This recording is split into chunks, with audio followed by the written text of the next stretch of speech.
La troisième génération de Mini modernes, lancée en 2014, a vu sa déclinaison cabriolet arriver fin 2015. Elle reprend la recette de la précédente génération avec 4 places et une capote en toile. Celle-ci est entièrement électrique et se manœuvre jusqu'à 30 km/h pour s'ouvrir en 16 secondes et garde la bonne idée de la position toit ouvrant, seule la partie au-dessus de la tête des passagers avant étant ouverte. La Mini Cabriolet ne reprend pas tous les moteurs de la Mini normale et commence en essence à 136 chevaux avec la Cooper, équipée d'un 3 cylindres turbo disponible en boîte automatique ou manuelle.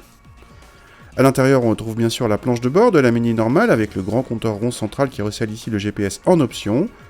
La capote se manœuvre via une commande pas idéalement placée à côté du plafonnier.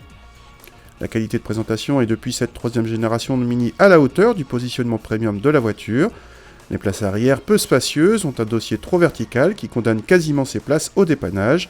Le coffre souffre à la fois d'une ouverture étroite et d'une capacité très réduite, seulement 160 décimètres-cubes, une Smart fait mieux.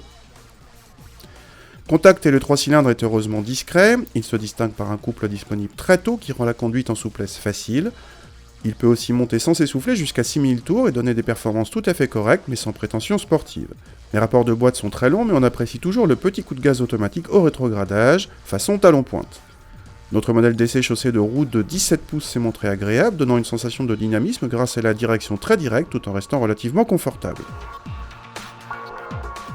Le choix du moteur 3 cylindres avait pour but de réduire les consommations. Nos mesures indiquent que cette Cooper est en effet sobre pour la catégorie, mais la DS3 Cabriolet PureTech 130, elle aussi munie d'un 3 cylindres, fait encore mieux en la matière. Reste la question du prix.